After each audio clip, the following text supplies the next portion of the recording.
attempted to stop Doolittle, White, and two other teenagers accused of shoplifting three sports jackets and a baseball cap. Montana just got beat up by this man. I seen it. He beat the shit out of him. His homeboys couldn't get him off of. Listen, I just witnessed the greatest ass kicking in Dallas, Texas history. No bullshit. We have to say, man, it was 700. What's the boy name? Montana 700. Montana, New Dallas. New Dallas had at least 80 niggas with them. A fight video just leaked showing Montana 700 and Charleston White in a full-on physical clash, and the internet, it's completely losing it over this one. Y'all really need to hear this, not the version the blogs are pushing, not the chopped up clips floating around on Twitter, the full story, because what you're seeing in that video, that's just surface level. The real situation runs way deeper than what most people are talking about. And if you don't understand who these two men are, where they came from, and why that kind of energy existed between them, you're going to miss what this moment actually means for Dallas, for Texas, and for the culture as a whole. Two Texas men, two totally different generations, two completely different ideas of what being real actually means, and they collided on camera for the world to witness. This isn't clout chasing. This isn't internet theater. This is what happens when a rising star out of Oak. Cliff Dallas, a young artist who's been publicly pushing to break cycles, build community, and stop the kind of violence that took out Mo 3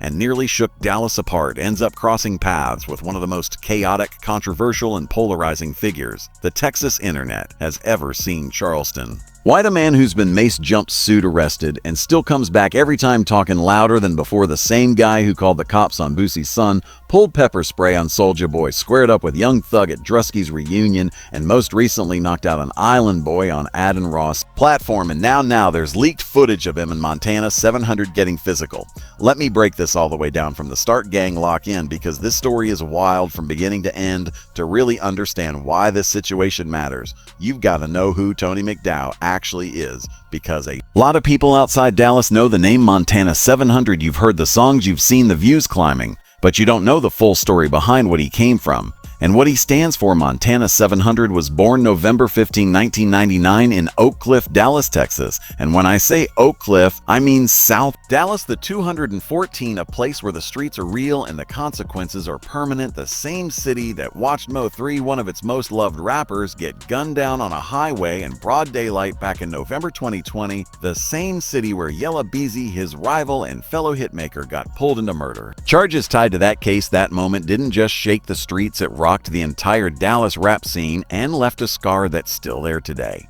Montana grew up in the middle of all that, 6 sibling streets that took everything he told the Dallas Observer in February 2025. And really listen to this: I'm the last one. All my partners dead or locked up. I can count on my fingers how many I got left. I ain't even over 25. I had partners since I was 15, no cap. That's the weight he carries every time he steps in the booth or hits the stage. He even started rapping because of a phone call with his best friend, Mark Dean Burno, a friend he did everything with since they were kids, even juvenile time. They got out of juvie Montana, moved to Houston, and they stayed in contact daily. Montana told Mark he was thinking about rapping. Mark wasn't feeling it at first, but Montana sang something for him. Mark gave him the green light. Weeks later, Mark was gone. Montana put his gravesite on the back cover of his first mixtape, 700 Reasons. That's not just music, that's a tribute. So when Montana 700 signed with 300 Entertainment in August 2024, when 700 Reasons dropped in February 2025 and started pulling real numbers, when a pipeline with Big X They Plug took off, when a Gelly C-Flow hit number 17 on YouTube, trending with over 1 million views in under 2 weeks, this wasn't just a glow up. This was a young man from the trenches choosing a different path and actually winning with it publicly. He even called it winning a championship in the streets, and he's not doing it alone. He's one of the main faces of what's being called the New Dallas Movement, a term coined by his close ally Zillionaire Doe.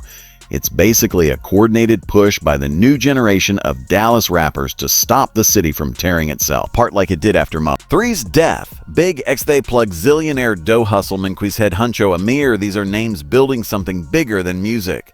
They even showed up on them September 2025 with wallow from $1 million worth of game to tell the world straight up.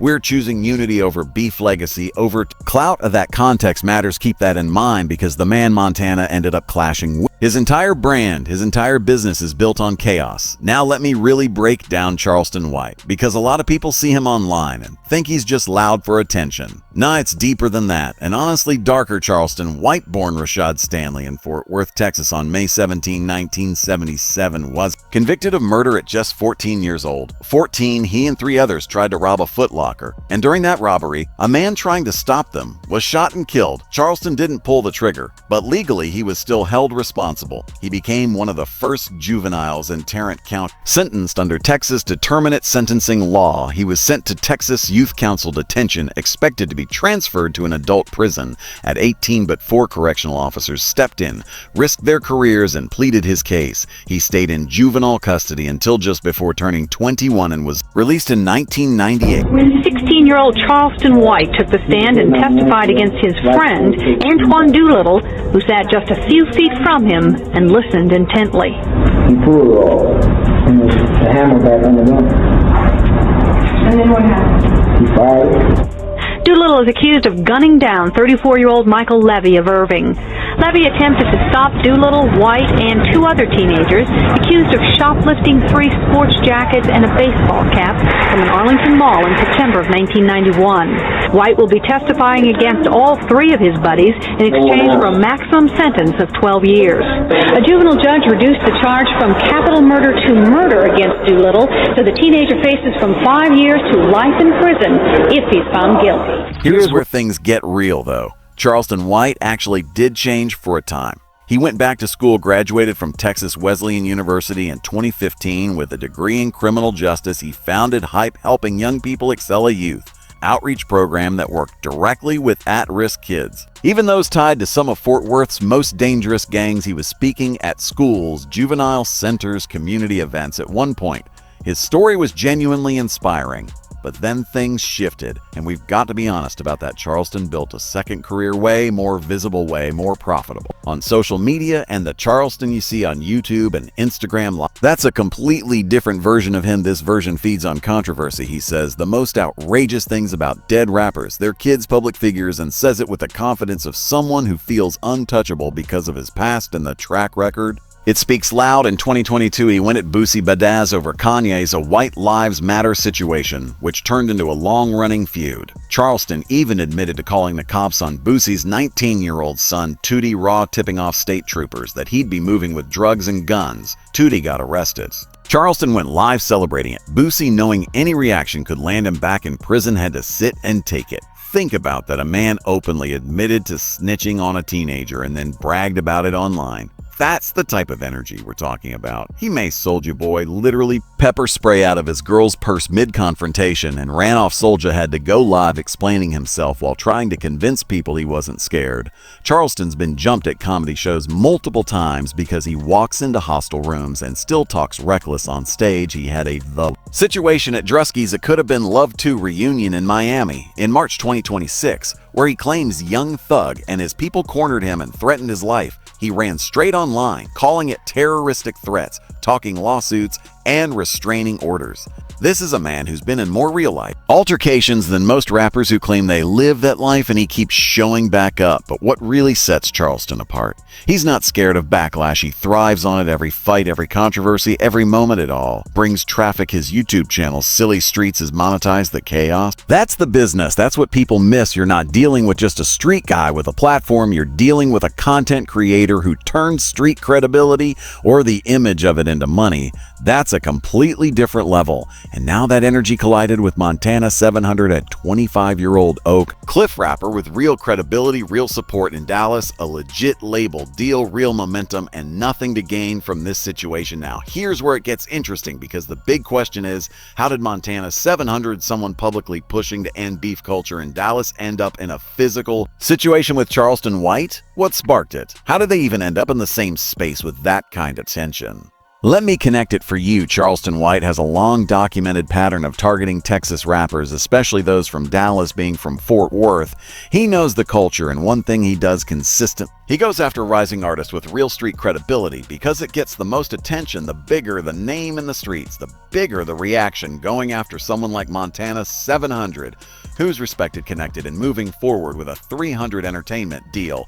That's prime content for Charleston, that content for Charleston. If Montana reacts, and remember, Charleston had already been watching the new Dallas movement from the sidelines. He's spoken on Dallas rap culture before he positions himself as a gatekeeper of Texas street knowledge. So when young Dallas artists start gaining national attention, especially ones push unity and change, that directly clashes with Charleston's message, because Charleston's stance has always been that the streets can't be fixed, that rappers are part of the problem, and that anyone claiming to be from the streets while rapping about it makes you a hypocrite. So now you've got Montana 700 saying, "We building something different, no more beef, new Dallas legacy over violence." And then you've got Charleston White saying, "You came from those same streets you rap about. You did time you were in juvie, and you still putting trap culture in your music. So what's really different?" That right there is a real ideological clash, and at some point it stopped being talk and turned physical. The situation that brought them face to face comes down to overlapping Texas circles, the kind of spaces where a rising rapper and a controversial internet figure can end up in the same room. Events, social environments, mutual connections. Texas is big, but the culture, it's tight. Everybody eventually crosses paths. Now, here's what the streets have been saying, and what ties directly into that leaked footage. Charleston White started making targeted comments about Montana 700 online, not broad Dallas, critique specific shots. And when Charleston gets specific, that's strategy. He did it to Boosie, he did it to T.I.'s son, he did it to Soulja Boy. He pushes until somebody reacts, and once they do, he's got content. Same play every time, but this time it's different. Montana 700 isn't some older artist protecting a legacy. He's 25 Oak Cliff raised real people around him. And in Dallas, there are certain lines you don't cross without expecting a real response. Not a diss track, not a tweet, a real response. And that's exactly what that leaked video shows. Not a staged moment, not entertainment, a real confrontation, tension that built through online shots, clashing ideologies, and direct provocation. Finally, spilling over that footage matters for a few reasons. First, Montana 700 isn't known for this. He's not out here chasing beef or clout with his whole movement. His brand, even his label backing, is built on the opposite energy, so the fact it reached this level, that tells you how far Charleston pushed it. Second, and really pay attention, look at the setting in the video, the body language. The people around this wasn't random. This had been building. Someone in that room knew something might go down. Someone had that camera ready. And the fact that the clip, instead of being posted by either side, that says a lot. Neither one seemed eager to own that moment. Charleston White, who usually jumps on Instagram Live immediately to control the narrative, stayed quiet after the video, dropped that silence. That's telling. That's not how someone moves when they feel like they came out on top. Montana's side also stayed quiet. No statements, no back and forth, just silence. And in the culture, you already know what that kind of silence sounds like. The reaction was instant. Dallas Twitter lit up Texas hip-hop. Blogs reposted the clip within hours. Comments were split, some clowning Charleston for ending up in another situation that didn't go his way. Others questioning why Montana even entertained it given his message. But overall, most people lean toward Montana because there's a difference between chasing drama and being pushed to a point where you have to respond. Now here's where things really start connecting. Look at Charleston White's pattern. Boosie, but as someone with a real past who couldn't respond without risking a prison. King Harris Young, with his father stepping in, turning it into a long online back and forth that only boosted Charleston's numbers. Soulja Boy maced and left explaining himself online. Young Thug, fresh out of a major case, caught in a situation he shouldn't even be near. Notice the trend? Charleston targets people who have the most to lose if they react. That's not random. It's strategy. But Montana 700, he doesn't fit that mold. No active cases hanging over his head. No brand built on staying calm or political. Yes, he's got a deal and momentum, but he also has a real background. He's never hidden, and he comes from a place where certain disrespect can't just be ignored without real consequences. Charleston misread the situation. That's the real takeaway. Same playbook, wrong target. And there's another layer here people aren't talking about enough. The ideological side of this is actually Deep Charleston built his name partly by criticizing rappers for glorifying street life. His whole argument is that it harms the youth, but Montana 700? He's been openly pushing the opposite growth unity change, so when Charleston goes at him, it doesn't even align with his own message. He's not targeting someone promoting chaos, he's targeting someone trying to shift the culture, which means this wasn't really about ideology. It was about content to target, he thought. Wouldn't push back, he was wrong. The internet went wild, no surprise, but the impact goes beyond social media. Let's break it down. For Charleston White, this puts him in a tricky spot. There's no clear win here, no highlight moment to spin, and his silence says more than anything he could have posted for someone who built a reputation on always coming out louder, stronger, and more controversial. This chips at that image, not destroys it. But it leaves a mark. Charleston always bounces back. That's his pattern. But people are watching closely now. Even internet credibility keeps score for Montana 700. It's more layered. His supporters understand the situation. They know he wasn't chasing this. He responded to direct provocation, and there's a line: you can stand for peace, but repeated public disrespect, especially in your own city, can't always go unanswered. But here's the real conversation: the new Dallas movement, the unity message, the no more beef stance that now faces a real test, because it's one thing to preach peace when everything's calm, it's another to live it after chaos hits. What Montana does next matters. Does he feed into it? Or does he move past it and keep building? That choice defines everything. Dallas artists have been watching closely, and the message being sent? This new movement isn't soft. You can stand for unity and still be solid. Choosing peace doesn't mean weakness. Zoom out for a second. This isn't just about two men. This is a bigger shift in hip-hop culture. The old formula beef clout-chasing online drama is colliding with a new generation trying to build something real. Montana 700 represents that shift, and he's not alone. Across Dallas, Houston, Atlanta, artists are seeing what unchecked beef culture leads to. 3 is gone. Other young artists gone. Real talent lost because situations went further than anyone expected. The internet didn't keep it online, it spilled into real life. And here's the irony: Charleston White has built a career warning about that exact destruction, while also being one of the biggest instigators of it. That contradiction isn't lost on the culture. You can't preach against violence while constantly provoking it for views. At some point, there are real consequences, and sometimes the response isn't words. That leaked video, it's a warning, not just physically, but culturally. There are limits. Some lines shouldn't be crossed, and not everything can be spun on Instagram Live afterward. For the new Dallas movement, this is a defining moment. Can you build something different in a city with this much history and tension? Can unity survive constant provocation? Montana's next moves, his music, his energy will answer that, because real recognize real isn't about who talks the toughest. It's about who builds something that lasts. In Montana 700 at 25, with a major deal, a city behind him, and a message bigger than the algorithm, he's in a position to do exactly that. Charleston White, he's already shown the world who he is multiple times, different places, same pattern. The culture has seen it, and now it's watching what happens next. So let's bring it all together. This wasn't just a fight. This was a clash of philosophies. On one side, Charleston White 48, a past rooted in crime rebuilt into activism, then transformed again into one of the internet's most relentless provocateurs. For him, chaos is currency, controversy is business. On the other side, Montana 725, Oak Cliff lost struggle, survival, and a decision to channel it into music instead of the streets. Signed rising and part of a movement trying to protect the next generation. These two were never meant to align. The energy was always bound to clash, because everything Montana represents challenges the very system Charleston profits from. The video dropped, the internet reacted, the culture is watching. But here's the real question: this isn't about who won that moment, it's about who wins long-term 5 years from now. Who has the legacy, the movement, the music that lasts? You already know the answer. Drop your thoughts in the comments. Who took the bigger hit here, Montana 700 or Charleston White? And can the new Dallas movement really survive this kind of pressure? Let me know, gang. I'll catch y'all in the next